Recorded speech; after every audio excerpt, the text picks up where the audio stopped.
Hare Krishna.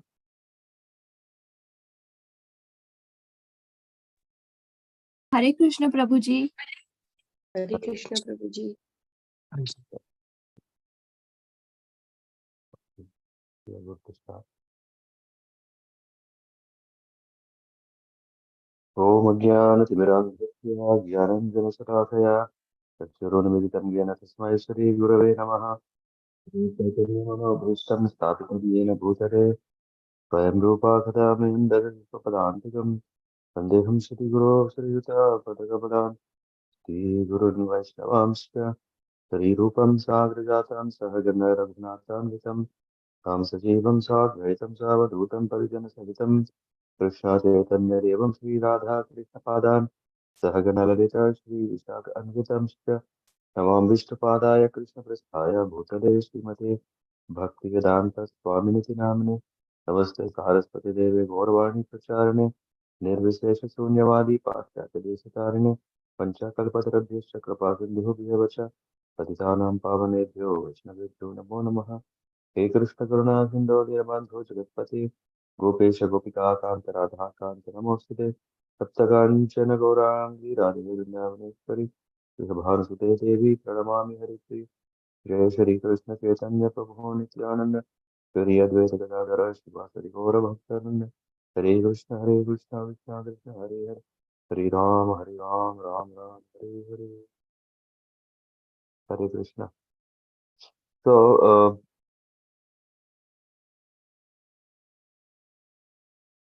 good morning and welcome to our Śrīmad-Bhāgavatam recitation, and in that we end the chapter 4, Canto 21.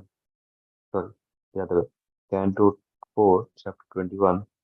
And typically what we do is we read one chapter until maybe today we can read till 30, I think, verse number.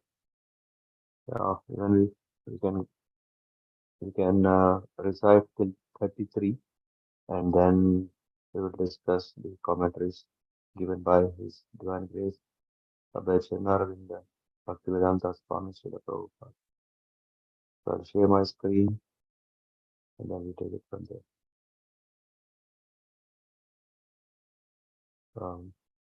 Pragati, if you see the screen, can you read from text number 1 till 31? And before that, 3 times recite Om Namo Bhagavate Vasudevaya.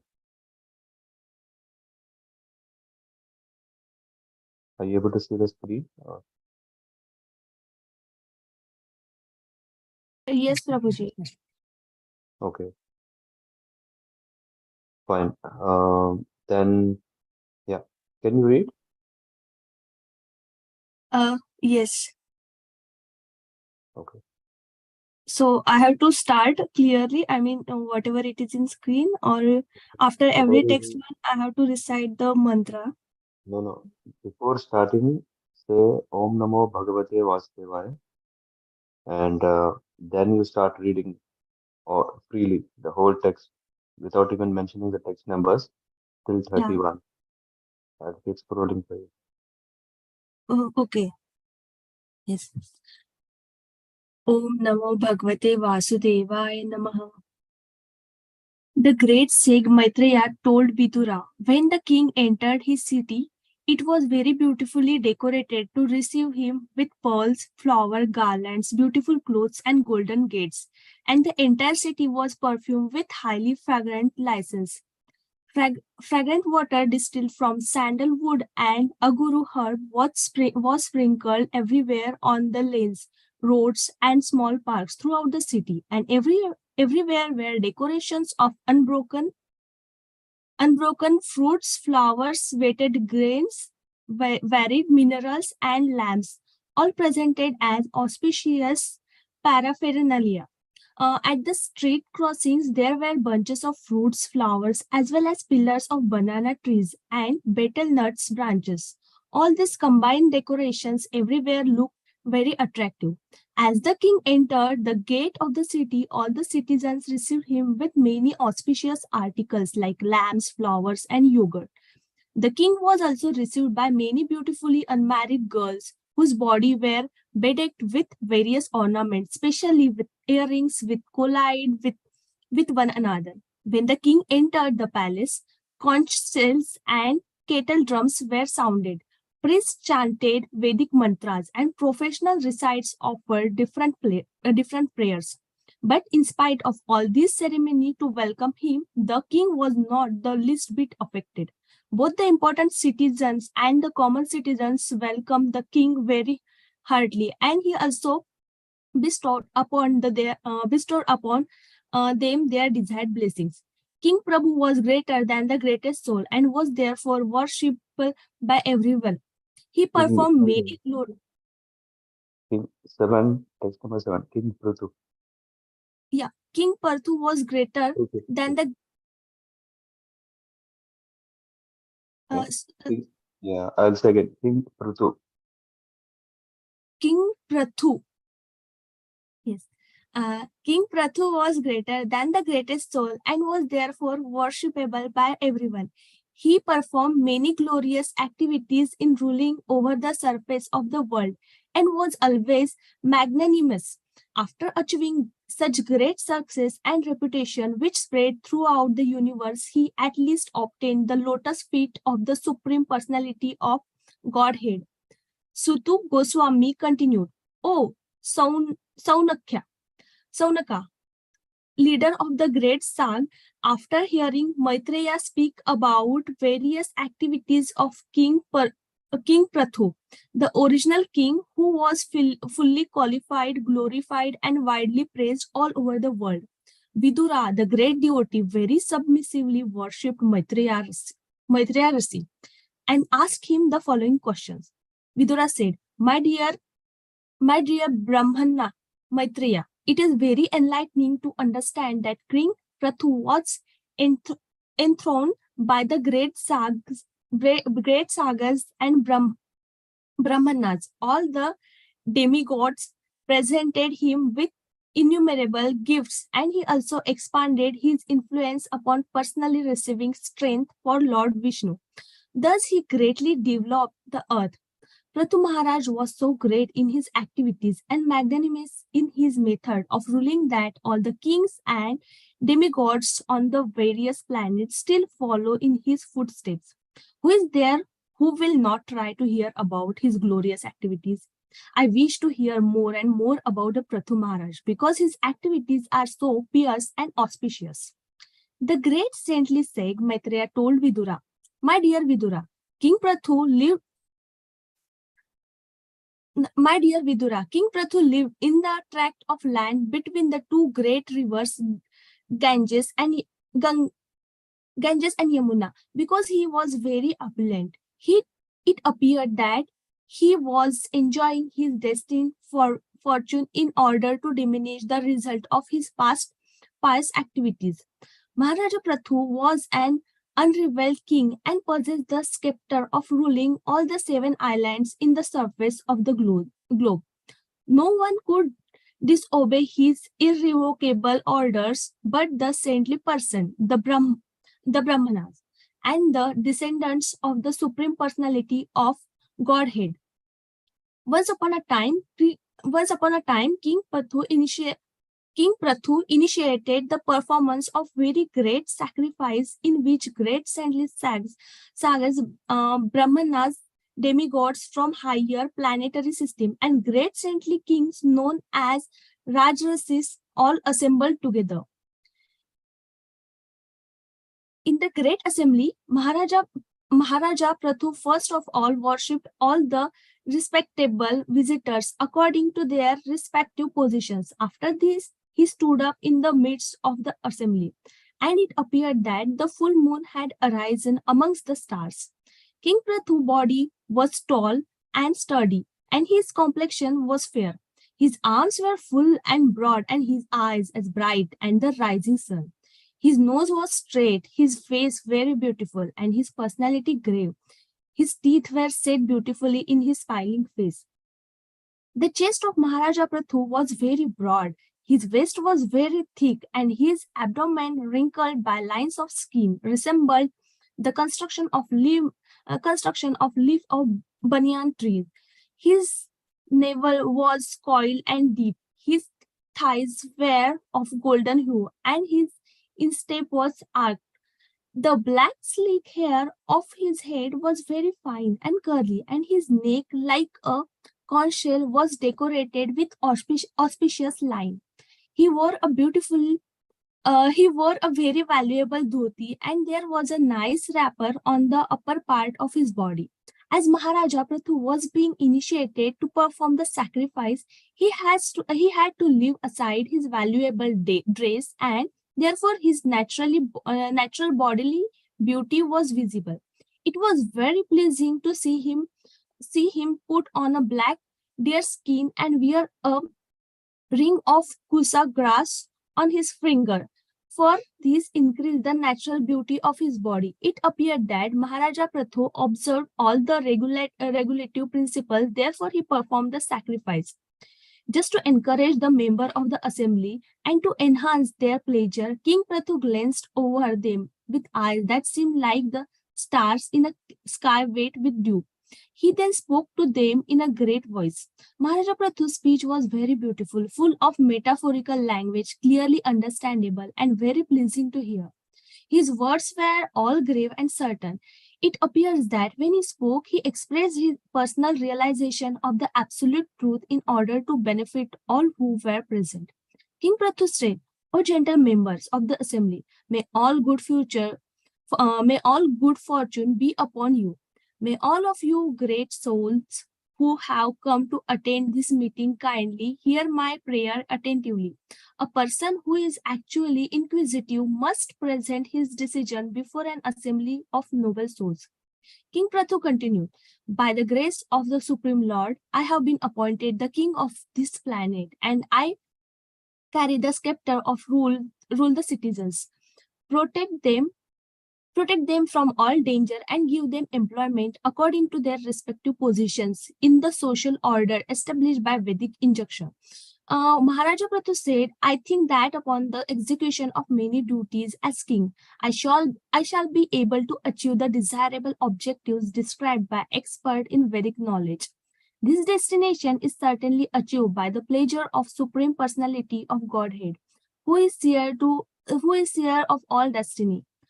Any king who does not teach his citizens about their respective duties in terms of varna and ashramas, but who simply extract tolls and taxes from them is liable to suffer from impetuous activities which have been performed by the citizens. In addition to such degradation, the king also lost his own fortune." Prathu Maharaj continued, "Therefore, my dear citizens, for the welfare of your king after his death, you should execute your duties properly in terms of your position of varna and ashrama, and should always think of the Supreme Personality of Godhead within your hearts.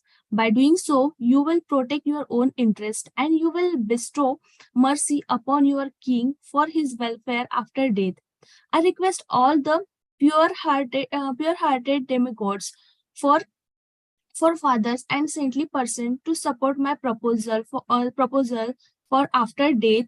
The result of an action is equally shared by its doers, its director, and its supporter. My dear respectable ladies and gentlemen, according to the authoritative statement of Shastra, there must be a supreme authority who is able to award the respective benefits of our present activities.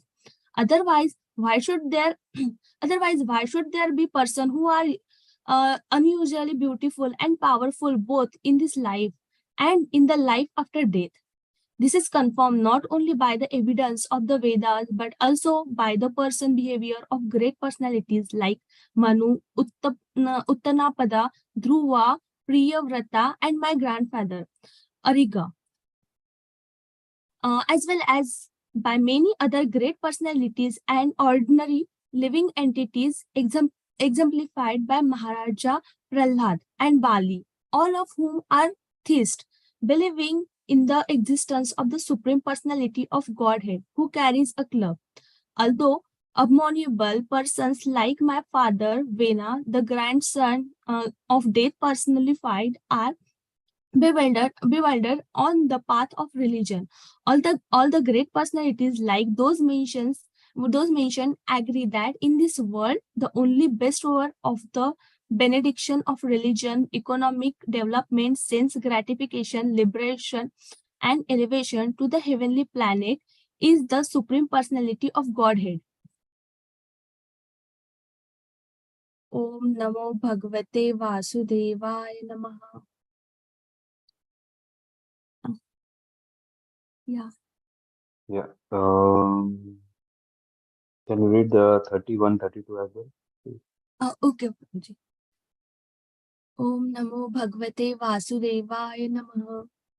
By the inclination to serve the lotus feet of the Supreme Personality of Godhead, suffering humanity can immediately cleanse the dirt which has accumulated in their minds during innumerable births, like the Ganges water, which emanates from the toes of the lotus feet of the Lord. Such as process immediately cleanse the mind, and the spiritual or Krishna consciousness gradually increases. When a devotee takes shelter at the lotus feet of the Supreme Personality of Godhead, he is completely cleansed of all misunderstanding or mental speculations, and he manifests renunciation. This is possible only when one is strengthened by practicing bhakti yoga. Once having taken shelter at the root of the lotus feet of the Lord, a devotee never comes back to this material existence, which is full of the threefold miseries. Prathu Maharaj advised his citizens, engaging your minds, your words, your bodies, and the results of your occupational duties, and being always open minded, you should all render devotional service to the Lord. According to your abilities and the occupations in which you are situated, you should engage your service at the lotus feet of the Supreme Personality of Godhead with full confidence and without reservation. Then you will surely be successful in achieving the final objective in your lives. Thank you very much. Om Namo Bhagavate Vasudevaya Namo. It is okay, Prabhuji? Or Yeah, thank you very much. Yeah, it was very, very nice. yes, Hope you also enjoyed reading. yes. How did you find reading this chapter? Yeah, there's a beautiful explanation of the Prathu Maharaj and his journey, and also there are some that I'm not. There are some character which I'm not understandable enough, so it is a bit difficult to connect to them. But yeah, I got the context. Very, very nice. That's the purpose. Thank you. Let us take it from here to see uh, the storyline further. Yeah, I'll be speaking also what happened in the past and connecting to this chapter and what Srila Prabhupada has given commentaries for our um, auspiciousness as well as knowledge and enlightenment, how we can benefit for these things. Om Namo Bhagavate Vasudevaya. Om Namo Bhagavate Vasudevaya. Om Namo Bhagavate Vasudevaya. Narayana Namastutyam Naranchaiva Narottamam Devim Saraswatim Vyasam Tato Jayamudhiraye. नष्टप्रायेषु अभद्रेषु नित्यं भागवत सेवया भगवति उत्तमश्लोके भक्तिर्भवति नैष्ठिकी कृष्णाय वासुदेवाय देवकीनन्दनाय च नन्दगोपकुमाराय गोविन्दाय नमो नमः. So this is in continuation after Lord Vishnu has disappeared.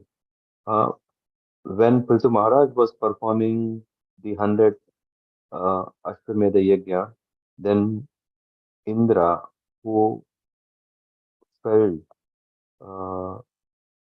fear out of the yajna that's performed by Prithu Maharaj, he decided, okay, let us not allow Prithu Maharaj to do the 100 Ashwamedha Yajna, because if he does, he can even take my own position. And out of that, he started causing disturbance by stealing the horse. And after repeated attempts, this caused great disturbance to the yajna, and the sages, the priests who were present there, they said, kill him. But then, uh, anyway, to cut short the story, so Lord Brahma said, don't do that, please, because by doing that, first of all, you cannot kill Indra because he is part and parcel of the Lord, he is representative of the Lord. And by killing in a sacrifice, the results of the sacrifice will not be achieved. So, all these reasons, and after pacifying an instruction, Prithu Maharaj gave up. He forgave Indra for what he was doing, and the Lord is extremely pleased when we take shelter of uh, seniors. When here Prithu Maharaj was directed by Lord Brahma, and he just accepted it, and out of this the Lord himself appeared, and then he came and he instructed Prithu Maharaj that please forgive Indra. Uh, um, First of all, yeah. Why? Because you are already a person who is in the path of attaining liberation. Uh, so don't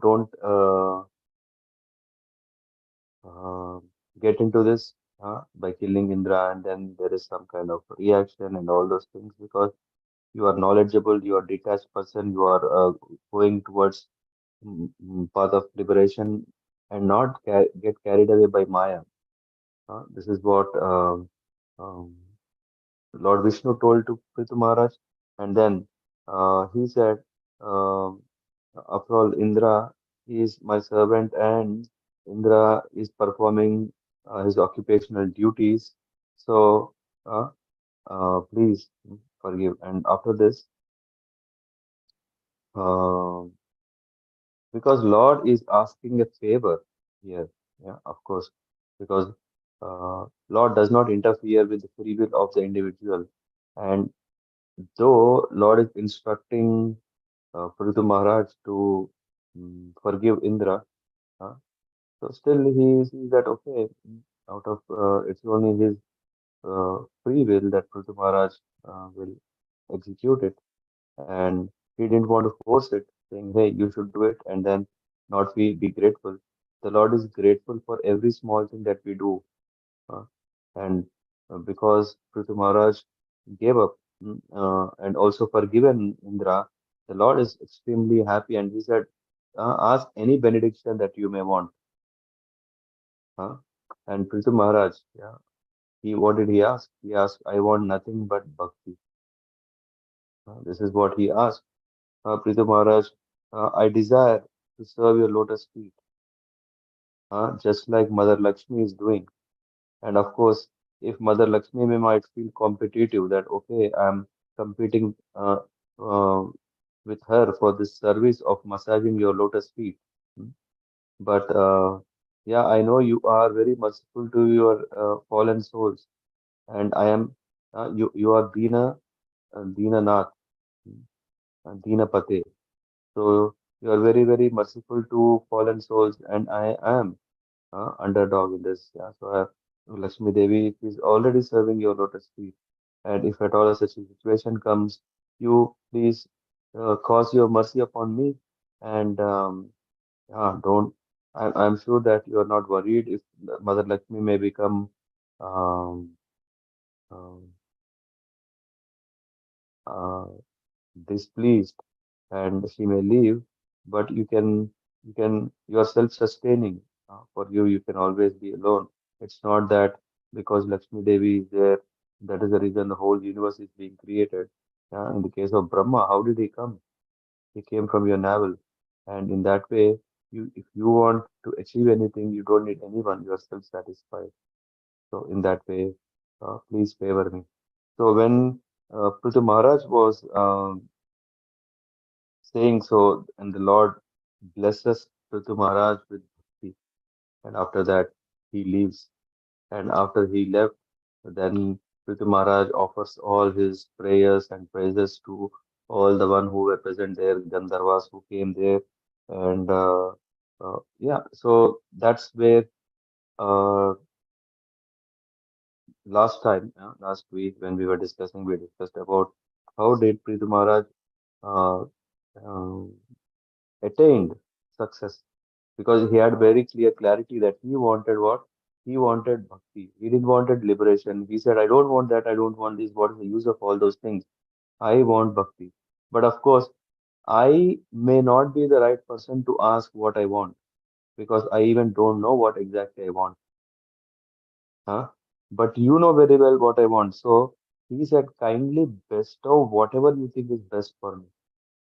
This is very, very important. Yeah? If we really have a diary where we want to make such a wonderful prayers or yeah, prayers, this prayer should definitely go in. Yeah.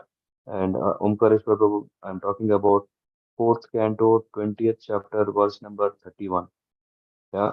Tvam Maya Yadam Jana Isha Kandito Yad Anand sorry Yad Anyad Asasta Ratatmano Buddha यथा चरेत बाला हितम पिता स्वयं तथा त्वम अवार्हसि न समीहितम. So, ignorant living beings in this world, forgetful of their real constitutional position, always desire material happiness. That is our position. If the Lord is coming spontaneously because of our, what do you call this, natural instinct, we will just ask for relief from this material suffering or enhance my material happiness. But Prithu Maharaj is saying, huh, because of this, I will choose something which is harmful for me. Therefore, please bestow upon me whatever you think is best for me, without asking, just like a father acts for the benefit of his son. Huh? And this was what Prithu Maharaj offered prayer. So we should always remember our capacity is very limited. With our capacity, we cannot ask uh, what is the most beneficial for us. At the most, we may think, oh, this is already good desire because this is bhakti. No, in that, we don't know. What are we asking? Is it going to be beneficial for us or harmful for us? We don't know. So finally, when Lord Vishnu has bestowed his that, okay, may you have bhakti to me. Uh, only by such purity of purpose uh, can one cross over my unsurmountable Maya. So Lord is giving blessings through which one can overcome all this suffering. And Prithu Maharaj, he worshipped the demigods, sages, Pitras, Gandharvas, Siddhas, Shanaras, and others, and with sweet words and well thinking of them as representative of Lord. Then all of them returned, the Lord returned, and Prithu Maharaj returned. And after returning, this is what is happening in his palace. When he's entering his kingdom, what happened? Here we see that Maitreya Rishi is telling to Vidura, when the king entered the city, it was very beautiful, decorated to receive him with pearls, uh, flower garlands, beautiful cloth, and golden gates. And the entire city was perfumed with highly fragrant incense. So, in the purport, of course, a side note, it's not the main. Uh, Prabhupada is mentioning that when we are welcoming, so these real things. Yeah, it is gold gate. It is about pearls, real pearls. It's about flower garlands. All these are not made of some plastic, huh? But these are made of real things. Such opulence immediately changes the condition of the mind, and the entire atmosphere becomes spiritualized. So it's isn't it? So the Vedic civilization recommends opulence and decoration with these natural gifts of the Supreme Personality of Godhead. So when we get opportunity, we should see that we are using as much as possible real things. Yeah. And then also further explanation is about the fragrant water distilled from sandalwood uh, and all the herbs. And in this way, the whole description is about how the people of his kingdom welcomed him. The reception was excellent. all the street crossings, there were bunches of flowers and fruits, as well as pillars of banana trees and betel nuts. Hmm. All these combined decoration everywhere look very attractive. uh, and then in the fourth one, there is a mention about who came to receive uh, with all the arrangements of articles like lamps, flowers, yogurt are brought. And not only that, the king was also received by many beautiful unmarried girls whose bodies were bedecked with various ornaments, especially with earrings which collided with one another.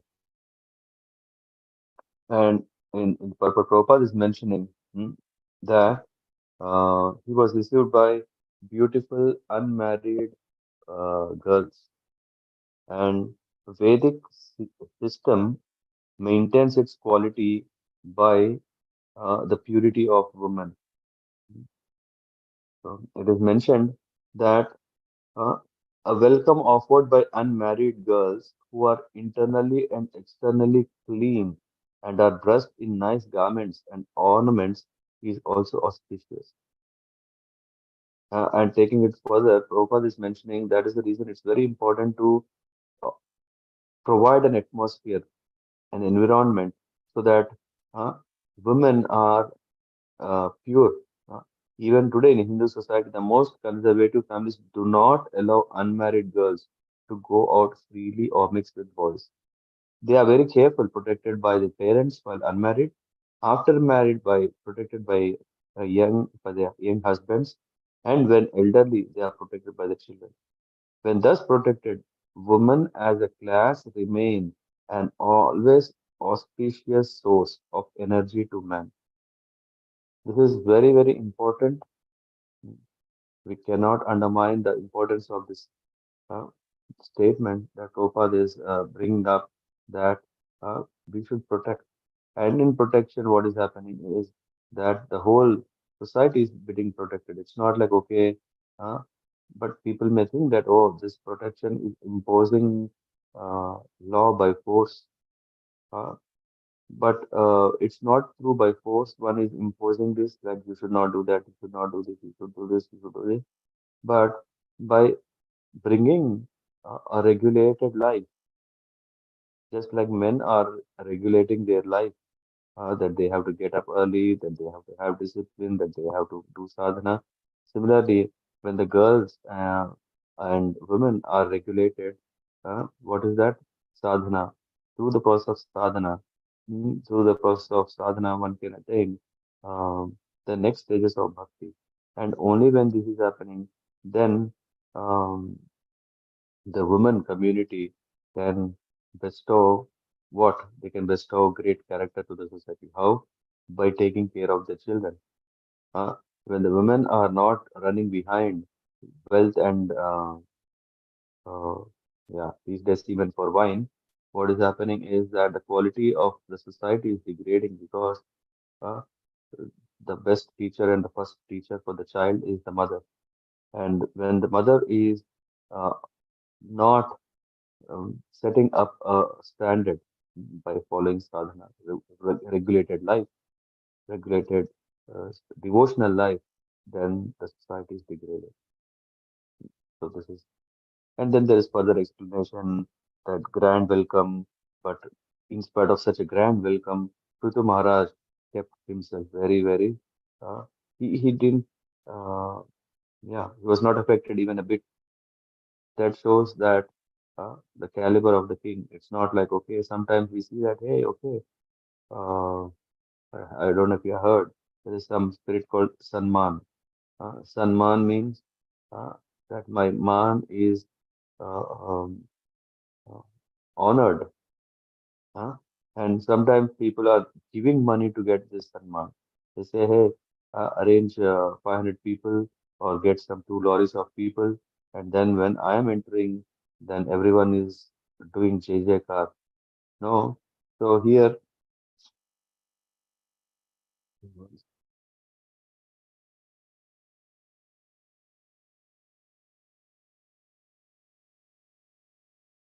one second.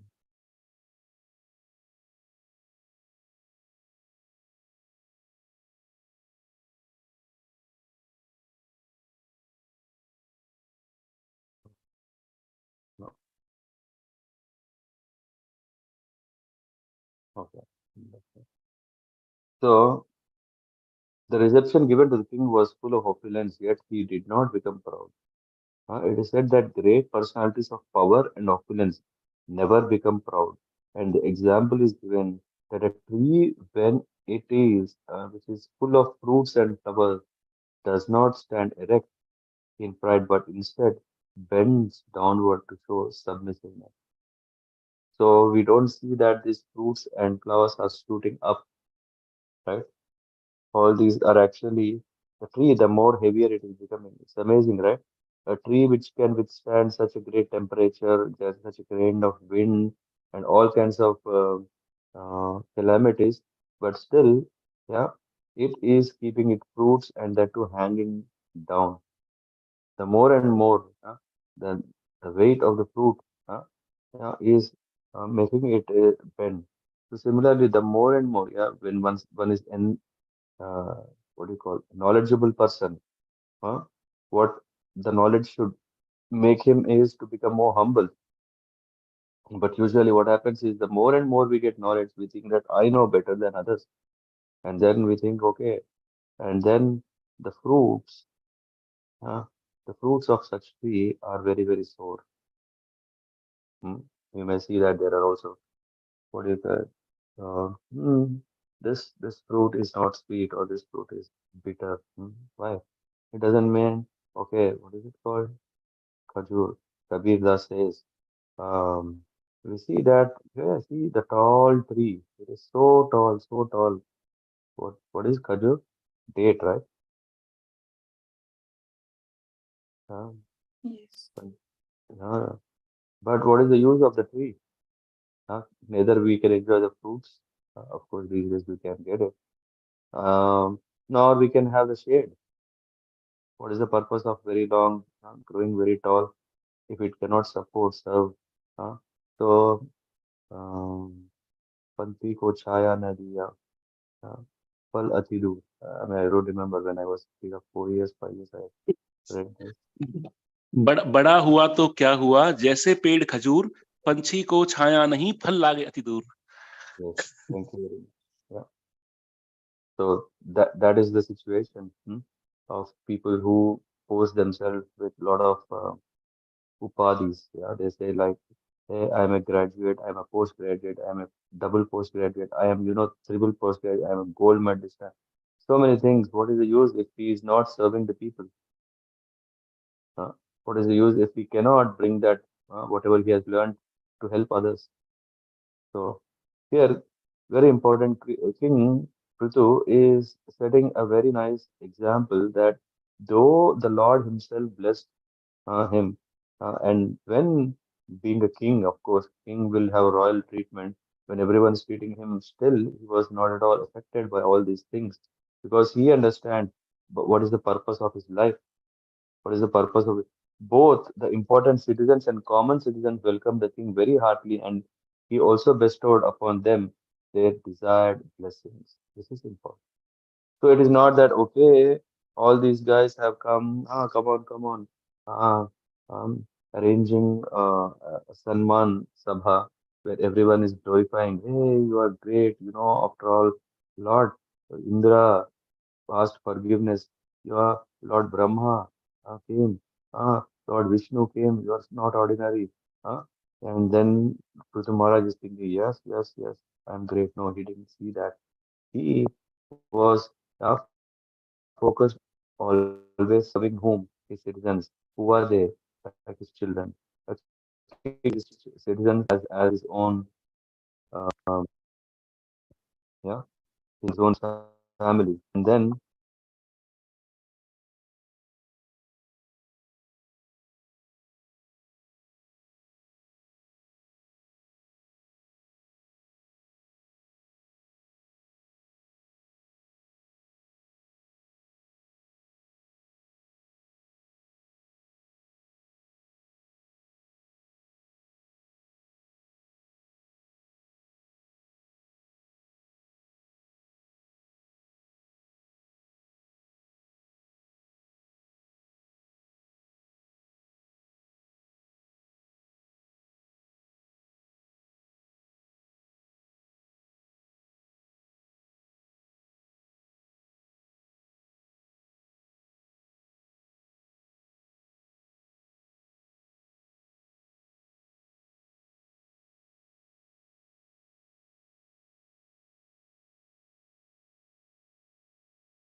Hare Krishna. Can you see me? Hare Krishna, Prabhuji. Yeah, my laptop got broken. So, yeah. Can you see me and also can you hear me well? Yes, Prabhuji. Prabhuji. I'm also trying to enable the Bluetooth. Let's see. So, yeah. Do let me know if I'm audible. And then I can start.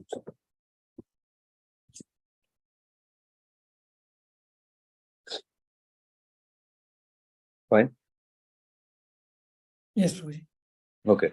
So here the king, he was not carried away by his by the reception that he was getting, but rather he was saying, "Hey, after all, my responsibility is to take care of the citizens, and this is a nice opportunity that you all have come. So let me bestow all the blessings to you." So saying and then taking this opportunity, he reciprocated with a lot of blessings. Uh, uh, so and this way the king is satisfied, and also the citizens are satisfied. And because the citizens are satisfied, indeed, then the king is more satisfied. And final, he said, he performed many glorious activities while ruling over the earth, hmm, and achieved widespread fame. At last, he obtained the lotus feet of the Lord, Param Padam. And in the purport, I mean, I don't have the screen in front of me, but then there is a description of what is Param Padam, Parandhama, Param Padam. All these means that, okay, we attain that Param means the supreme, the superlative, the topmost. Padam. What is that Padam? The lotus feet of the Lord. So in that way, Lord Prithu Maharaj, the king, he attained. But then the question came, Vidura inquired. He wanted to hear more about Prithu Maharaj. See how amazing it is, how a great character is this King Prithu. And he wanted to hear more and more and more. So uh, he asked Sutta Goswami, after Sutta Goswami is telling to Saunaka the rishis, yeah, he's saying, after hearing Maitreya speak about Prithu, the original king, who was very, very qualified, famous, and widely praised, Vidura submissively inquired from Maitreya Rishi. What did he ask? Prithu was enthroned by sages and was given various gifts by the demigods. He also received hmm, he also received Vishnu's strength in his arms with which he milked the earth. We also know this, that he churned the milk, right? The earth. And remnants of his valor. Even today, the kings and demigods of many planets still sustain on the desirable remnants produced by his action. What intelligent person would not hear about him? Please tell me more about his auspicious activities. So that is the beauty of.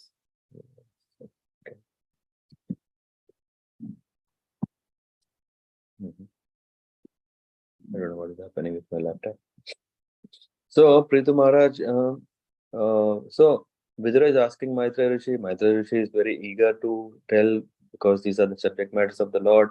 These are not geopolitical, geo-economical, all these things, but this is directly connected to the Lord. So then Maitreya Rishi described the great glories of Prithu Maharaj. How did he rule? And what did he established as the most important thing in that sense? So he was telling Prithu Maharaj happily lived in the tract of land between Ganges and Yamuna. He was living between these two rivers and thinking himself to be exhausting the results of his previous pious activities. And Prithu Maharaj was what? He is a Shakti Abhesh avatar, and hence beyond prarabdha karma. So he is, when he is Shakti Avesh avatar, then he is directly controlled by the Lord. There is no question, okay, he has some karma, and because of that his deeds are being burnt, and for that reason he has done something good. That is the reason. No, he is not under the influence of karma. So what is mentioned here as pious and impious activities are not applicable to him. Why? Because only out of humility did he consider himself as an ordinary conditioned soul, but he is not ordinary. And then he was an unrivaled king. So this means he is uh, in the translation there is a mention that he is the ruler of not just Bharata, or the land where he was between living between Ganges and Yamuna, but he is lord of all the Saptadvipas. And the purport Prabhupada is giving what are these? This is the first lessons that we learned from our social sciences, right? Asia, Europe, Africa, America, all this. And then, which means he is not Lord of just India, so called India, but everything was ruled by King Prithu. And no one could supersede his orders except the Brahmanas and Vaishnavas. And in the verse, what is Vaishnava addressed is very, very nice if you want to listen. It is addressed as Achyuta Gotraha. Achyuta Gotrataha means one who is a Vaishnav. As soon as we see in ISKCON what is happening when someone is taking Harinam Diksha. What is happening? He is surnamed with what? Das. No, Das is not surname. Das is his designation. But what Gotra he belongs to? He belongs to Achyuta Gotra. He is a Vaishnava. And then Sarvatra Akhilata Adesha. So he was able to implement his orders not just in a small tract of land but entire world.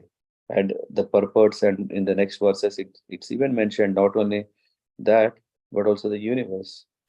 So once King Prithu initiated the performance of great sacrifice in which great Rajarshis, Brahmarshis and demigods all assembled. So this is not the Ashwamedha Yajna to disturb again Indra. This was some other sacrifice and for which he invited everyone. This also shows, Prabhupada also mentioned in the purport that when Prithu Maharaj is performing the Yajna, who invited? He invited everyone, not from the United Nations, not from the UNICEF, not from UNESCO. Yeah, it's not about nations. He's talking about whom? One who are not only on this planet but also higher planets.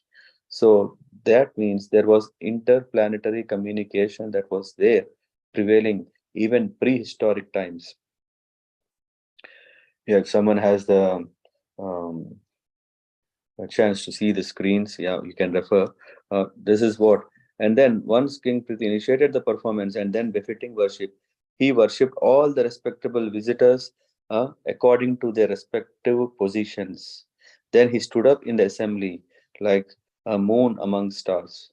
So this shows he was radiating, and this radiation is coming from what? This effulgence is coming from what? This is coming from the Lord. He is a Shakti Avesh Avatar. He is empowered soul. And in that way, okay. So, and then there is all this wonderful bodily features that are expressed, given out here.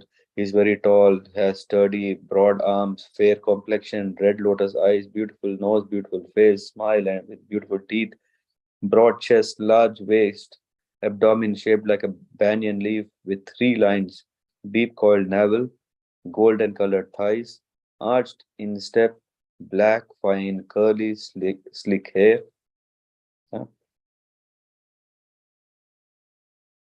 Can you still can hear me? Yes, Prabhuji.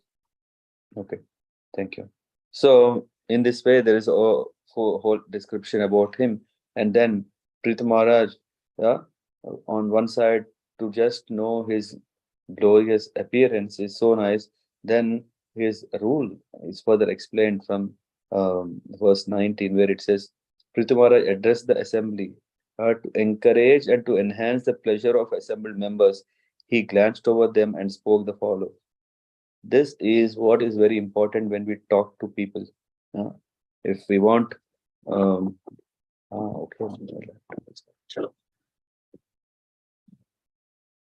what is it? The speech of Prithu Maharaj is uh, imbibed with sweetness. What is it? He spoke very, very sweet, lovingly beautiful. Charu. Charu means beautiful. His speech was with Chitrapadam. It was very, very full of metaphors, metaphorical. That's what Pragati Mataji was saying. And his speech was also Lakshanam, clearly understandable. This is another thing. When we are talking, there is no hurry. Yeah? There is no hurry. If we just wanted to talk, let us be what to call. Let us become more attractive by our speech. But we have to understand, just by talking and talking, we cannot become attractive. Yeah. If we are talking meaningful, then we are really attractive. Rather, if we are thinking ourselves, no, no, no, no. If I don't talk, people may not see me. If I don't talk, people may not give value. If I don't talk, that's why people keep on talking something. In the end, it's meaningless as long as if it is not about Krishna. This is very important. The important quality is to be very beautiful in speech, charu. Second thing is um, chitrapadam, which also, okay, yeah, I want to be very truthful. No, but we have to also understand that it shouldn't hurt others because of our rough speech. After all, I'm speaking truth. But in that speech, we have to understand, we have to see, are we hurting others? Or the other person who is hearing, he feels to be with us to hear more and more and more. How is it possible? By offering flowering quote so that they understand, oh, it's so nice to be, I feel more honored. So these are the things.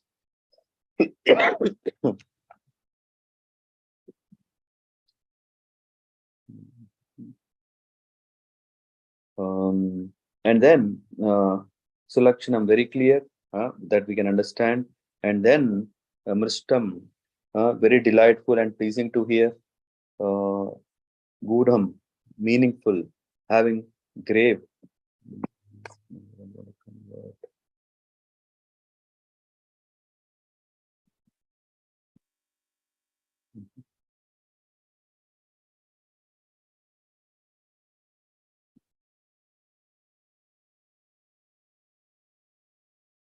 I'm just dropping here.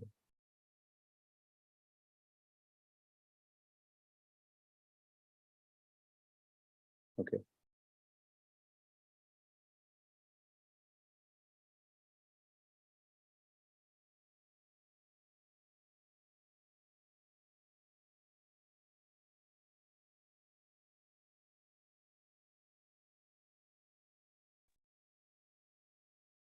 Hare Krishna. Hare Krishna. I'm really sorry for jumping. Yeah. On one side, online sessions are very helpful. If we online sessions are quite convenient that anyone can join from any part of the world. But online sessions also have these, because after all, we are in the world of duality. Something can benefit, something can also, yeah. Okay, let's go further. Let's open my notes.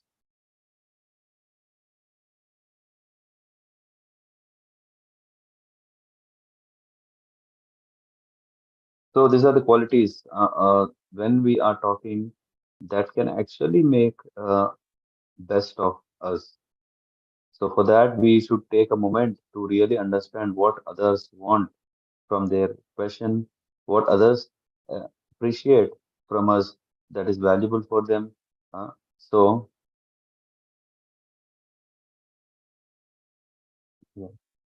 by the Lord's grace is appointed.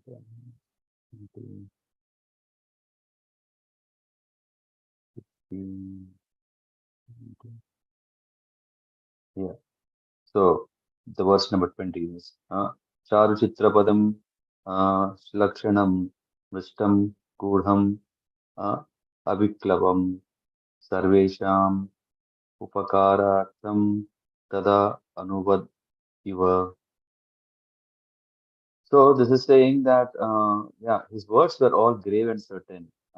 It appears when he spoke, he expressed his personal realization of the absolute truth in order to benefit all who were present. This is very, very important. Mm. So, his words are pleasing and were not only mellow but also very, very clearly understandable without doubt and ambiguity. And not only that, uh, here, King is bringing the realization that he had not just what he has achieved um, materially, but what he attained was the grace of the Lord. So he used to put everything like that. uh, he used to tell that. And then Prithu Maharaj now, after comforting the citizens, after glorifying them, after blessing them, after getting attention from them, then he started instructing. He said, "O great members of the assembly, may all good fortune be upon you. May all of you, great souls who have come to attend this meeting, kindly hear my prayer attentively." Yeah. A person who is actually inquisitive must present his decision before an assembly of noble souls. And Prabhupada mentions noble souls, sadhava. In this verse, the sadhava, all great souls, is very significant. Where a person is very great and famous, uh, many unscrupulous persons become his enemies. For envy is the natural nature of materialistic people, right? In any meeting, there are different classes of men. Therefore, it is to be supposed that because Prithu Maharaj was great, he must have had several enemies present in the assembly, although they could not express themselves. So Maharaj Prithu was concerned with people who were gentle, and therefore he first addressed all the honest people. So yeah, and then he did not, however, present himself as a royal authority, but he wanted to present his statement in humble submission before the assembly of great sages. So, as a great king of entire world, he could have given them orders, but he was so humble, meek, and honest that he presented his statement for approval. Hmm. So, this is a sign of not only having clarity, but also having a great quality of humble. Because usually people think that how can we humble when we become leaders? How can we be humble? Because after all, if I'm very soft, people will not hear. Yeah, but first step is try through our humility. Uh, when it doesn't work, even one can exercise power, but again that can be still in humility. King continues, by the grace of the Supreme Lord, I have been appointed the king. I carry this scepter to rule the citizens, protect them from danger, and give them employment according to their respective positions in social order. This is the purpose, the purpose of a ruler, the purpose of a leader, the purpose of whoever, even if it is a mentor, if it is a counselor, even if, what is the purpose is to do what? To gain blessings and to distribute the blessings to all his people, because they are looking upon the leader so that their good fortune can turn, their good fortune can arise. So always, yeah, here is that one leader, what does he do? Attract the grace of the Lord uh, as a responsibility, not even as a privilege or not as a personal aspiration. But a leader is eager to gain all the power and not to keep for himself, but to distribute among the citizens. What we typically see in monarchical rule is that all the citizens are giving taxes, all the citizens are giving wonderful natural resources all the citizens are bringing. And if the king is thinking all these are for his own pleasure, then he gets indebted. Whereas the king, what he should do, the king should understand that he is uh, a part and parcel of the grace that has to actually go from him to whom? To everyone. So that is the role of the king. So he is saying, by the grace of Supreme Lord, I have been appointed the king of this planet. It is not by my own power. Usually we have this feeling that I have done MBA. I have understood all the intricacies of how to lead. I have understood all the models of management. So I have become the CEO of a company. No. Uh, Prithu Maharaj is saying, though he is competent, he is well received and reputed. What is he saying? He's saying the secret. Everything happens by the grace of the Lord. By the grace of Supreme Lord, I have been appointed the king of this planet and I carry the scepter to rule the citizens. To rule the citizens means not take the stick and beat them. To take the stick means taking the responsibility of guiding everyone and protect them from all danger. Just like when we see a herd of sheep, we see that the person who is herding this, he has a stick.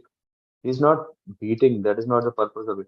He is making sure that he is giving protection out of danger. Maybe if a sheep can go on its own, no, it gets lost and then it can be eaten up by tiger.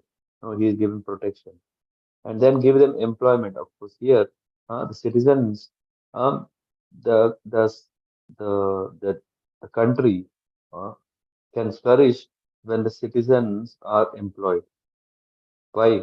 Because that is the only means for our own uh, advancement. What is that? To follow the Varnashrama Dharma. Varnashrama Dharma itself is set up for what?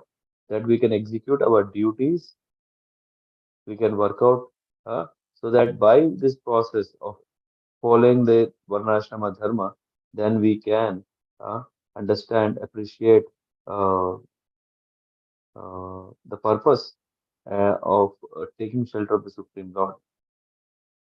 According to the Vedic system, the king is considered a representative of Godhead and is offered respects by the citizens of as God in the human form of life. Actually, according to Vedic information, the Supreme Lord maintains all living entities and especially human beings to elevate them to highest perfection. And what is the means? In Bhagavad Gita, Krishna is saying, Chaturvarna Maya system, the four social orders are established by the Lord for what? To attain higher purpose of life. Every man in his respective social order must have proper employment for his livelihood. It is the duty of the king or government to ensure that people observe the social order and get this. So, in that way, uh, um, who are praja? It's mentioned. Prabhupada is writing prajayate iti praja. The word praja refers to one who takes birth. Therefore, Prithu Maharaj guaranteed protection for prajanam, all living entities who took birth in his kingdom. Praja means one who takes ja. Ja means Janma. Praja, one who all takes birth. Hmm. So, Praja refers not only to human beings but also to animals. After all, animals are also living beings. Trees are also living beings, and every other living being. So, Praja means not only taking care of humans but also taking care of animals, taking care of trees, or taking care of every being. This is the duty of the king. This is uh, so. It is the duty of the king to give all living entities protection and food. Huh? The fools and rascals of modern society have no knowledge of extent of responsibility of the government. Animals are also citizens of the land. What is happening? The disturbance of animal pollution by wholesale slaughter produces a catastrophic future reaction for the butcher, his land, and his government. We may think, no, no, no, our important priority.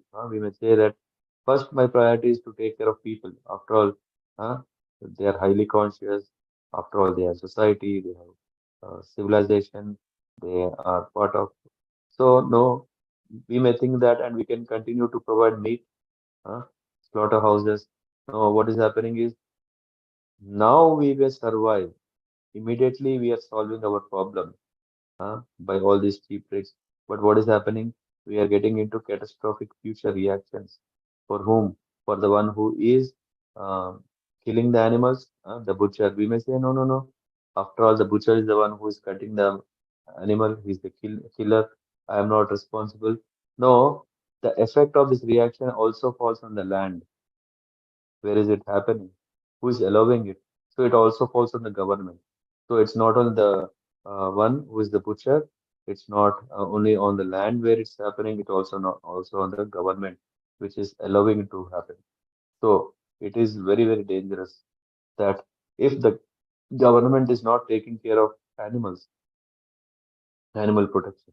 We are not talking about what do you call this? Veterinary hospitals where dogs and cats are given the best form of treatment with all sophistications. Uh, but we are talking about those which are very, very dear to the Lord. Cows, cow protection.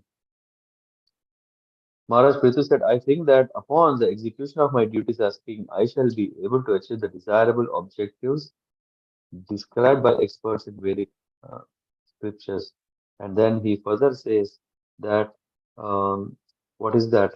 The desired, if we talk about, uh, which have been described by experts, Brahmavadinas, they have said what are all those things which are very important. And in purport, Prabhupada is giving, Atha Kumbhir Vija Sreshta Varnashrama Vibhagasha Svanusishtasya Dharmasya Samsiddhir Haritoshanam.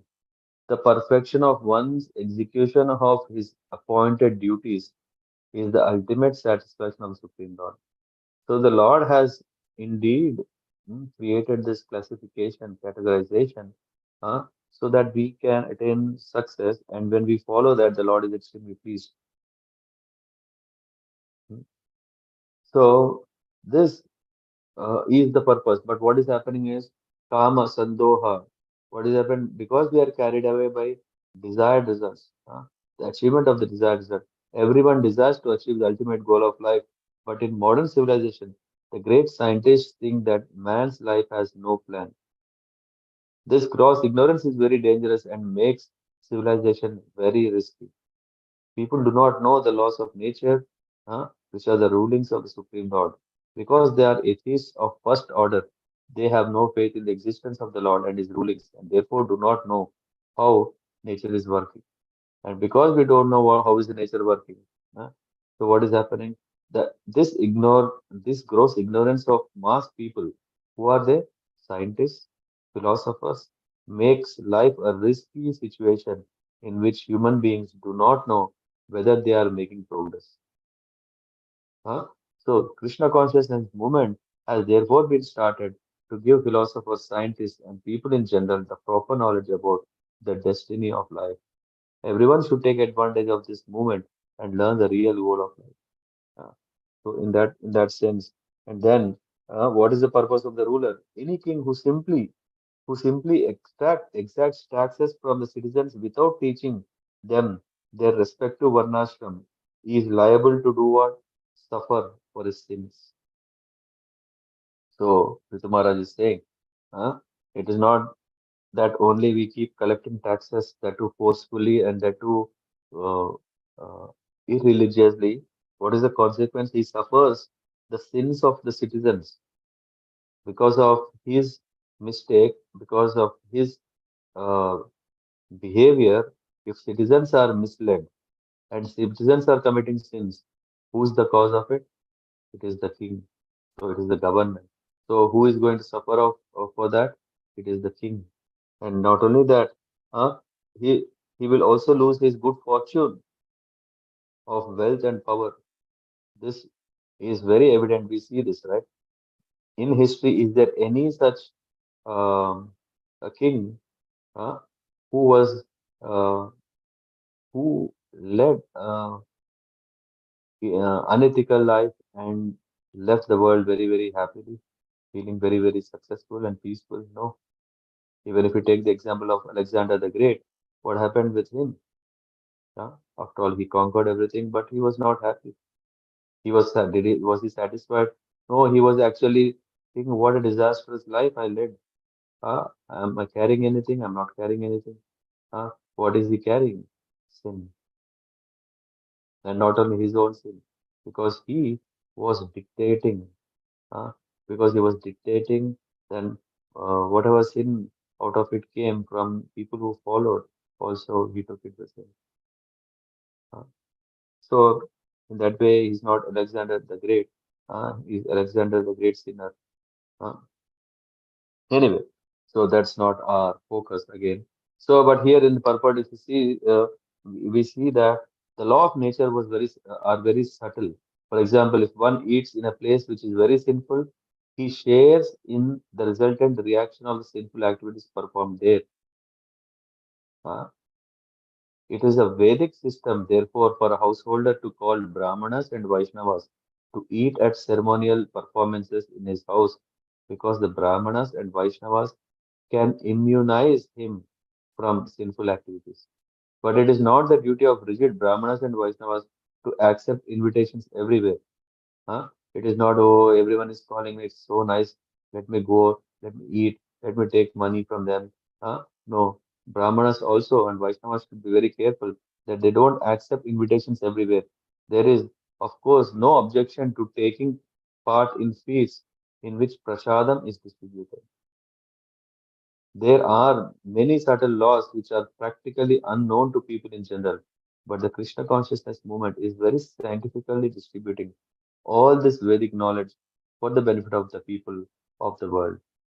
And Prithu Maharaj further continued, therefore, my dear citizens, for the welfare of your king after his death, you should execute your duties properly in terms of your positions of Varna and Ashram, and should always think of the Supreme Lord within your hearts. By doing so, you will protect your own interests and you will bestow mercy upon your king for his welfare after death. Hmm? So please follow. In that way, by following the law, you're actually helping me. Not only now, you're helping me after my death. Uh, so in that way, he further says, and yuyam tad anumodatvat pitra devarshayo malah kartu shastur anugnatus tulyam yat pratya tat phalam. I request all the pure-hearted demigods, forefathers, and saintly persons to support my proposal, for after death the result of an action is equally shared by its doer, its director, and its supporter. This is again, King is telling, and who is King is the incarnation of the Lord, which means what he's saying is 100% valid. What is he saying? Uh, Whatever the thing that is coming, it is shared by everyone. Otherwise, we may think, no, no, no, he is the doer, let him go to hell. What will happen to me? Nothing will happen. But Krishna consciousness movement going on at the present moment is genuine, perfect, and authorized and is following in the footsteps of Prithu Maharaj. Anyone who cooperates with this movement or accepts its principles will get the same result as the workers who are actively propagating Krishna consciousness. So saying so, he further said, hmm, um,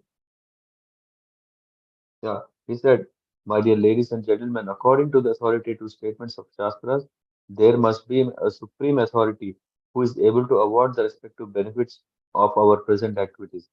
Otherwise, why should there be persons who are unusually beautiful and powerful both in this life and in the life after death? So here, Prithu Maharaj is telling about karma.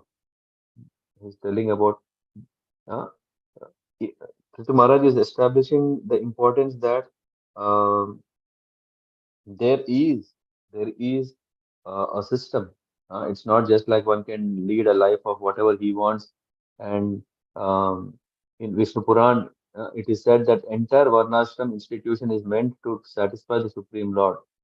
The rules and regulations set up for execution of the duties of Brahmana, Kshatriya, Vaishya, Shudra, or Brahmana, Grihastha, Vanaprastha, and Sannyas are all meant to satisfy the Supreme Lord.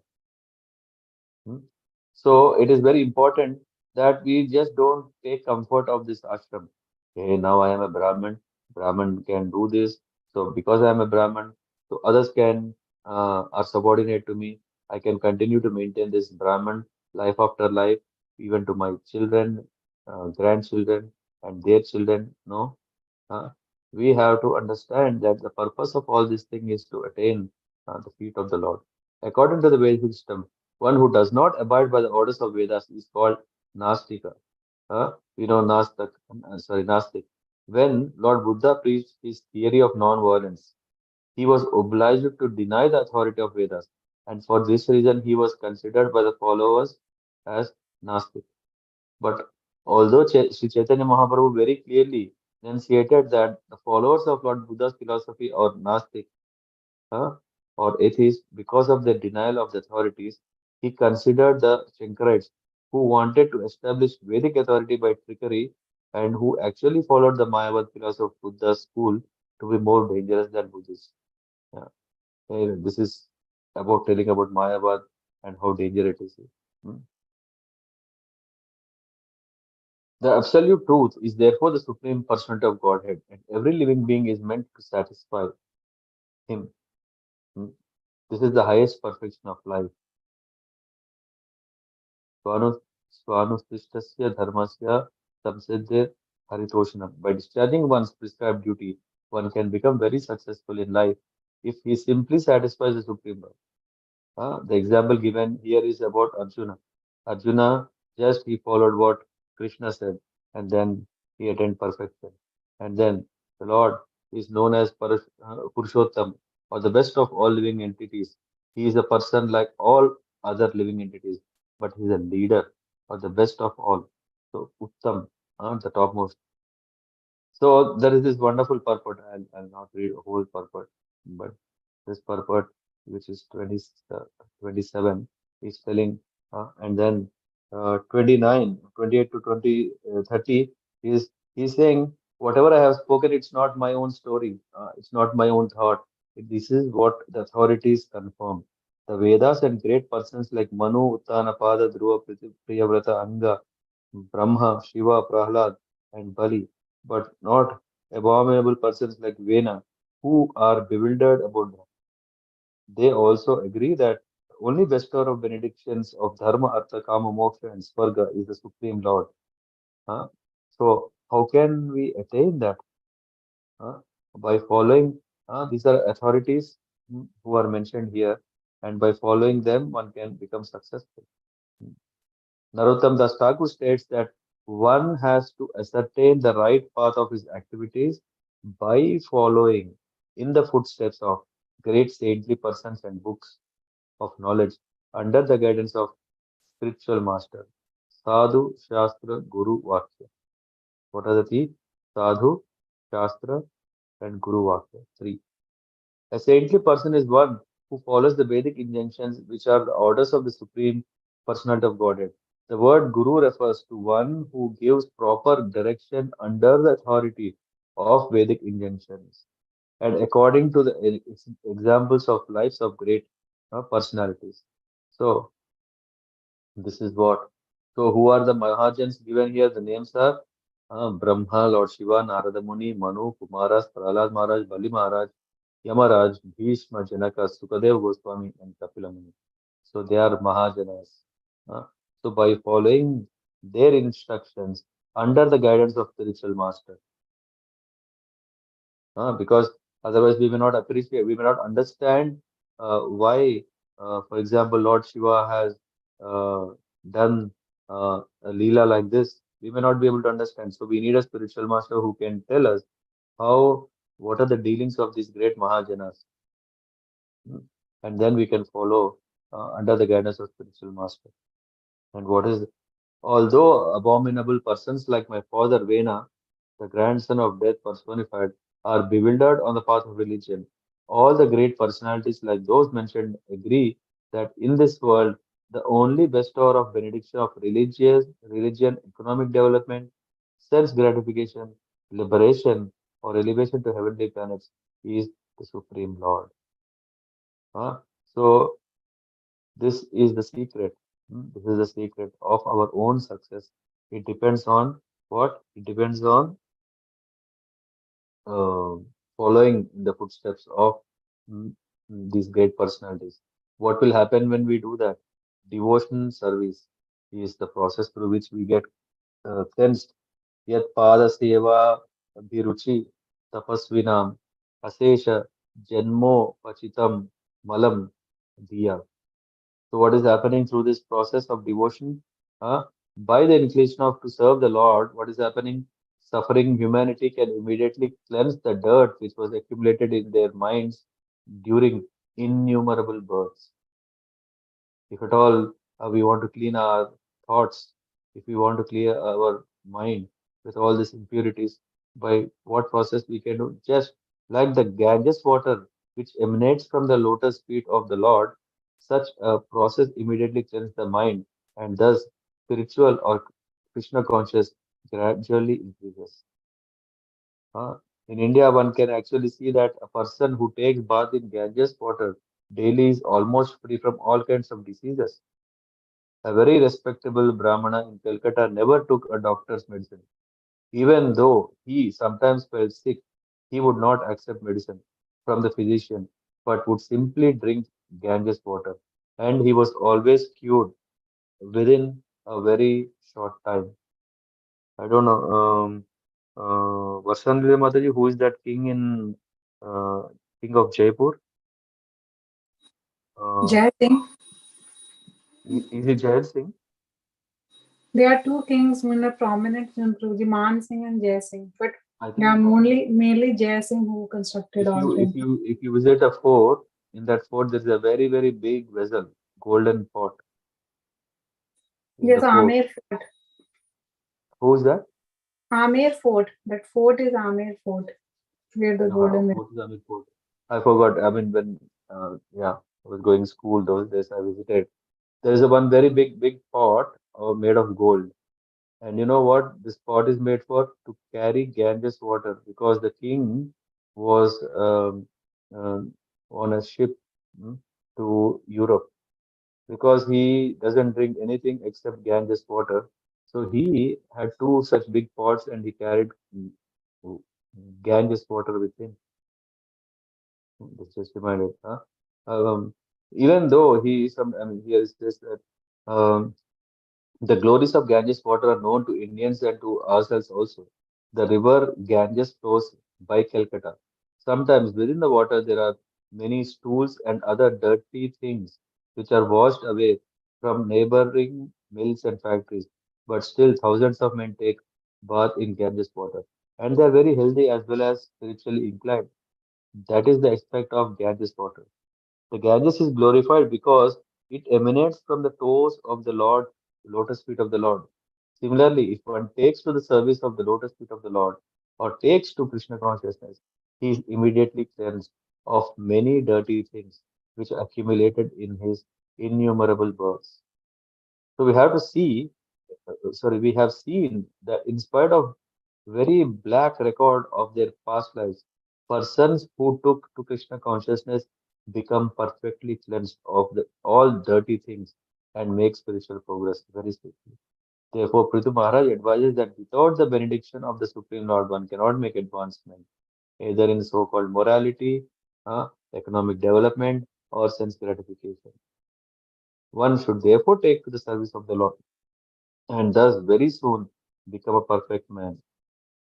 So, being a responsible king, Prithu Maharaj is recommending that everyone take shelter of the Supreme Lord and thus be immediately purified. Lord Sri Krishna also says in Bhagavad Gita that simply by surrendering unto him, one is immediately relieved of all sinful reactions. Uh, As Krishna takes away all the sinful reactions of a person immediately upon his surrender unto him, similarly, the external manifestation of Krishna, the representative of Krishna who acts as the mercy of the Lord, takes all resultant aspect of the sinful life of disciple.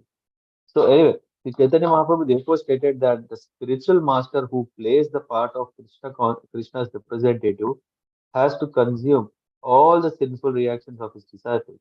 Sometimes the spiritual master takes the risk of being overwhelmed by the sinful reactions of the disciple and undergoes a sort of tribulation due to their acceptance. Sri Chaitanya Mahaprabhu therefore advised that one not accept many disciples. Huh? So yeah, in this times we see that people are behind having many disciples. Yeah, but it's a serious responsibility. Chaitanya Mahaprabhu said not so many disciples, but of course the mercy of bona fide gurus, what they do is they accept, they take this risk so that they can give Krishna to them out of their own compassion. But Chaitanya Mahaprabhu is saying uh, just to have na janam, na janam na sundarim na kavita amba jagadisha kamaya. One should not think, hey, let me have a lot of followers. Hmm? I think you also read 32 and 33. I'll read only 32 and stop, or even 33. So a devotee doesn't surrender to the material life again. A devotee whose mind has been cleansed of unlimited contamination, who has developed detachment and is strengthened by bhakti yoga, who has taken shelter of the lotus feet of the Lord, does not surrender to the material life full of suffering. So once we get the taste of bhakti, once we understand the power of bhakti, once we understand the blessings of bhakti, once we know that the Lord is all compassionate and the Lord is giving us a process, by accepting this process under the guidance of spiritual master, I can make my life successful. He is not interested in material things. He knows that material things are only causing more disturbances, more suffering. And then he doesn't want to get caught up in this. And he takes shelter of only the Supreme Lord. Mm. And then finally, there is also, Prabhupada is bringing also all these last few are wonderful purports, very lengthy, giving a lot of subjects from different perspectives to understand what is the Jnana Yoga, what is Dhyana Yoga, what is Karma Yoga. Uh, uh, but by practicing bhakti, one can directly perceive his advancement in spiritual life. In other process or practices like Karma Yoga, Jnana Yoga, one may not be confident about his progress, but in Bhakti Yoga, one can become directly aware of his progress in spiritual life, just as a person who eats can understand that his hunger is satisfied. Our false appetite for enjoyment and lordship of material world is due to prominence of passion and ignorance. By Bhakti Yoga, these two qualities are diminished. What is that? Our ignorance and passion both are cleansed, and one becomes situated in the mode of goodness. Gradually surpassing the mode of goodness, one is situated in pure goodness, which is not contaminated by material qualities. When thus situated, a devotee no longer has any doubts. He knows that he will not come back to this material world. Hmm. So, and then that is why he's saying, Prithu Maharaj is saying to his citizen, hey, that is the reason, please offer your uh, devotion for devotional service. Engaging your mind, your word, your body, the results of your occupational duties, and being always open minded, you should all render devotional service to the Lord according to your abilities and occupations in which you are situated. You should engage your service at the lotus feet of the Lord. Then you will surely be successful in achieving final objective in your lives. Huh? Manovachakaya gunai.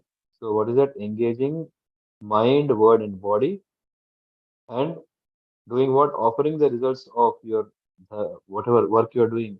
So swakarma bihi. Whatever duties you are performing, you do perform that, and the results offer it to the Lord. And by these two processes of engaging ourselves completely in the service and giving the result to the Lord, we attain perfection of our existence. I'll stop here. Thank you very much. Anyone have any questions or anything to share, to add?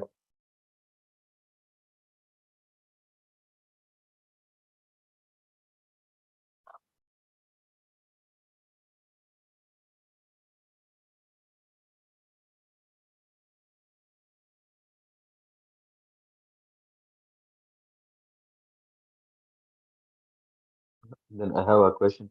Was it were you guys able to follow, or was it kind of too much talk, too much information? Um, of course, we could cover only half chapter, yeah, in spite of an hour time we took. But yeah, so shall I give it even more briefly, even more touching on the most important one, two verses and proceed?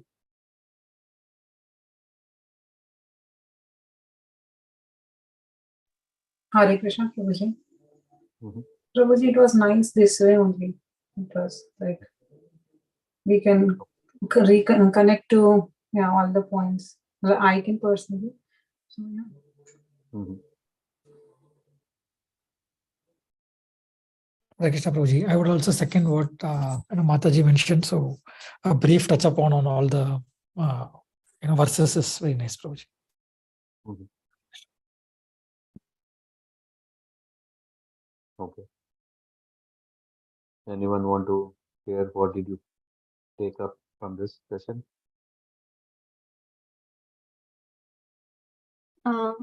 May Pragati, Hare Krishna Prabhuji. It's me Pragati, and thank you so much for the 2 day session, and also give me the opportunity to read for all of you. And also, I would like to say, pardon me if I had done some mispronunciation of the word or anything. Yeah. Oh, no. That's very nice. So yes, and I have a small question related to the yoga. Prabhuji, can you just give me small explanation about the different type of yoga and what are their advantage and the disadvantage, or how we can perform like bhakti yoga and karma yoga and other yogas? Okay. Maybe next week when we are discussing, you will also not only the yogas that you asked, there are also other things of which are related to bhakti. Yeah, those things are also will Yes. be discussed, and in that context, I can tell. But as in one of the purports, it came bhakti yoga means to connect to the Lord. Yes. Yogan, yunjan. So how do we connect? There should be a process. There are different kinds of processes. One is by performing duties, which is called karma yoga. And there is also by meditating, by dhyana yoga. And then there is also connecting to the Lord by jnana yoga, by acquiring the spiritual knowledge. So these are different ways of how we can connect ourselves to the Lord. And among all these, one may think that, okay, by this, does it mean that I should acquire a lot of knowledge? Then I can practice, then can I connect to the Lord? It need not be, because um, if we have this knowledge, the spiritual knowledge of very important things, remaining everything are not so important. Of course, those are also part of knowledge, but at least we understand that I am the servant of the Lord. I am supposed to render service to the Lord. That is in itself complete in the knowledge, because that is the essence of everything. And when we know that, what are we going to do? We are going to engage in the service of the Lord, and that is called Bhakti Yoga.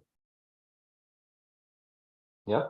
So there are different Yes. names. Ultimately, the purpose of all these things is to do what? To render service to the Lord. The most active and direct way of connecting to the Lord is through Bhakti Yoga, because we are actively serving the Lord. We are seeing, okay, what is that I can please the Lord today? Patram pushpam phalam toyam. By offering with love and devotion some water, some fruit. So is there any knowledge? Am I going to become an engineer? No, it is very simple process, very direct process, very practical process. What is it? Just to offer the Lord some water, some fruit, some flowers, some leaves. So this is Bhakti Yoga. And then again, because one is not purely situated, because our mind is always still in the material world, thinking so many things. We are doing something, and then there are other flavors of this bhakti. It is called karma mishrama bhakti, or bhakti mishrama karma. So these are all other subjects which are still related to yoga, but these give like what happens when these things come and mix together. Huh? Karma yoga and bhakti yoga, when they are performed together, or not purely karma yoga or not pure bhakti yoga, what happens? So these things are possible. But ultimately, yoga is to connect to the Lord. And these are few means. And the topmost and the best is Raja Vidya, Raja Guhyam. What is it? Bhakti yoga. Huh? Okay, Pragatima sir? Prabhuji. Yes, yes, Prabhuji. Yeah, understood. Thank you, Prabhuji. Thank you.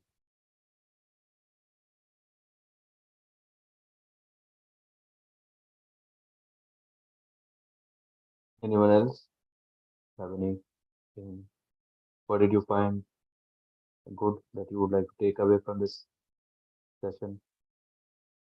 For example, I found where how responsible the king was saying that, oh, how should we should be clean so that our people will be clean, and if both are clean, then we can have a next life which is bliss.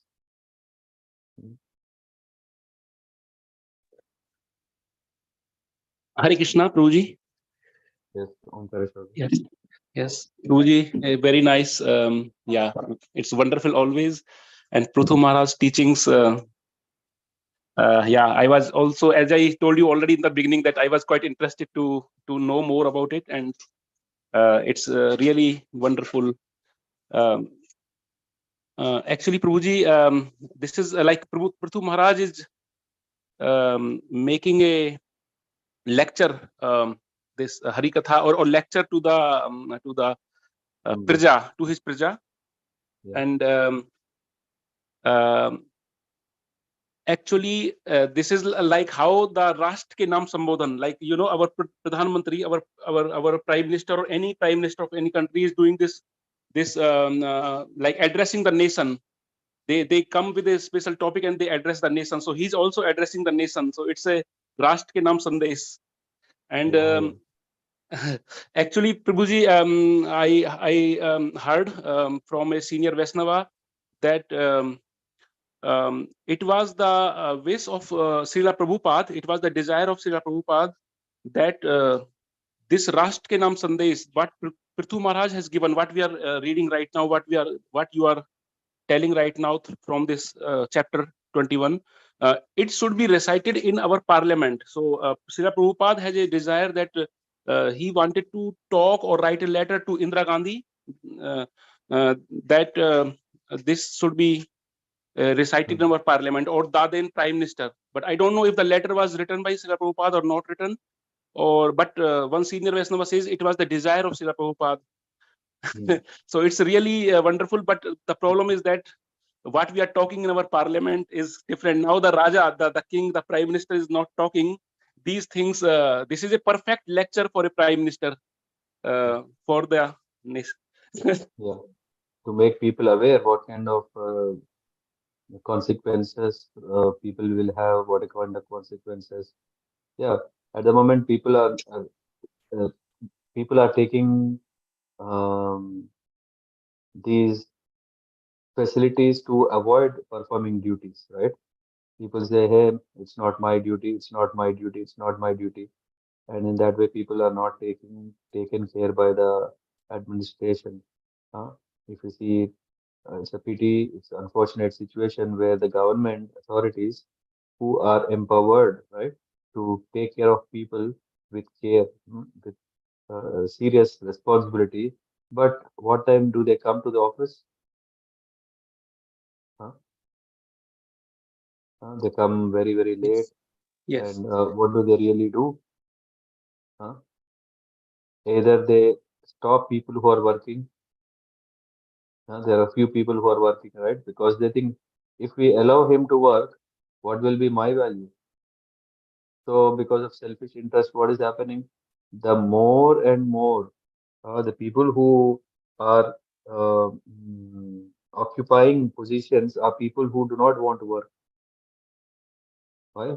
What is that law? Morpheus law, right? Or Peter's law? I don't remember what is this law.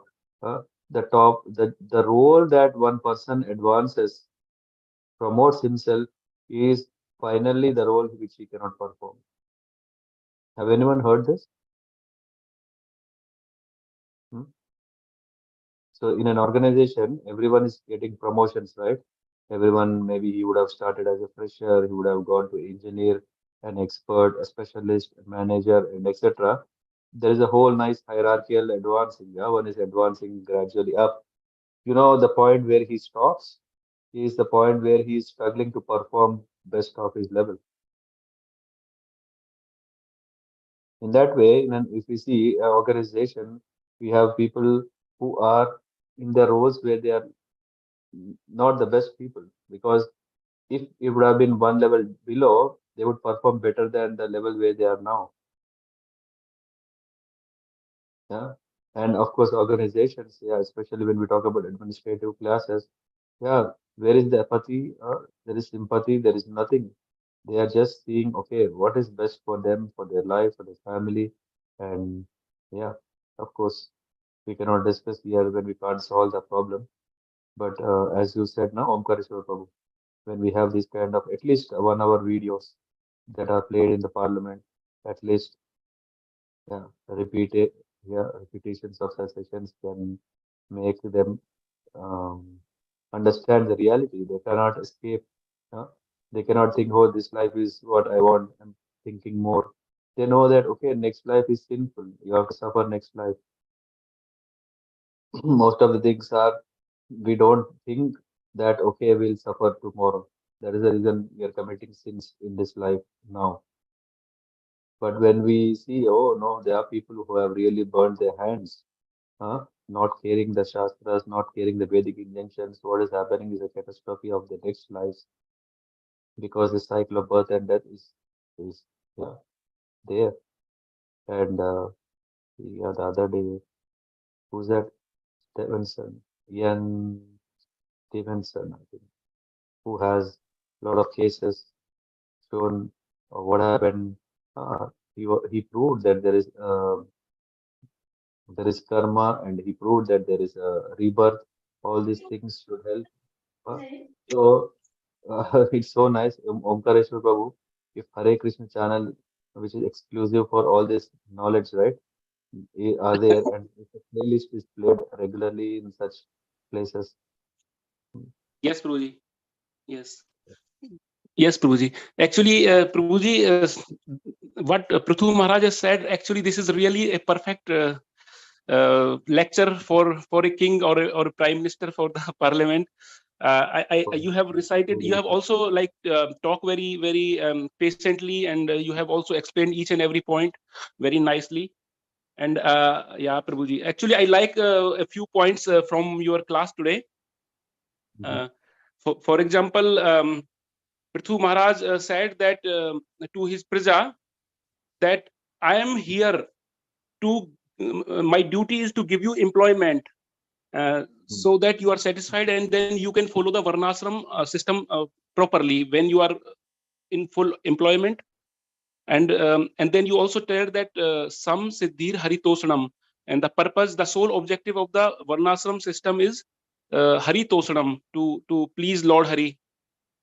Yeah. So this is very nicely. And then if you have any queries, then go to sadhus and go to the Vaisnavas and Brahmanas. And Prithu Maharaj is giving a lot of importance to the Brahmanas, actually. Sadhu Seva, Brahman Seva, Vaisnav Seva. So these things are completely missing. And you also told about the animal protection. Like they should protect the cows and animals, but this is not happening. Yeah. And today, after yesterday also, Adresa Prabhu, yeah, you were asking now about Himachalam, about cow protection. Yeah, I will try to reach out to Prabhuji. What is it? What is his name? Hasti Gopal Prabhu. Hasti Gopal. Yeah, I will reach out to him. Yeah, today, tomorrow, and we'll slowly see what is the requirements, so how we could cater those, and then I'll share those things in our group, and then we'll see how we can support. Yeah, it has been getting pushed out, yeah, because of so many other things that are going on, right? But yeah, we'll look into that this weekend. yeah, we don't have to wait for the rulers to change. We can do whatever we can in our capacities.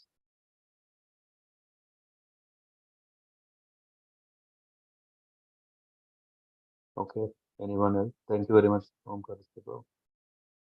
How is Ambika Mataji doing? Yes, Prabhu. She's good, Prabhu. Yeah. We are joining the program. Yes. Very nice.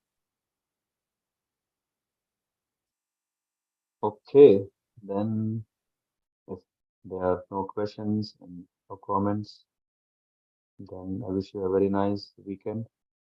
Enjoy the sun. I don't know how many days more we can have this grace. And yeah, see you guys tomorrow in the very enlightening, interesting session. Bhagavad Gita, the modes of material nature. We just are entering into understanding different patterns of people. How does a person in mode of goodness behave? How a person in passion will behave? There was this one nice question from Srikant Prabhu from Hamburg. He was asking how to identify them. Yeah.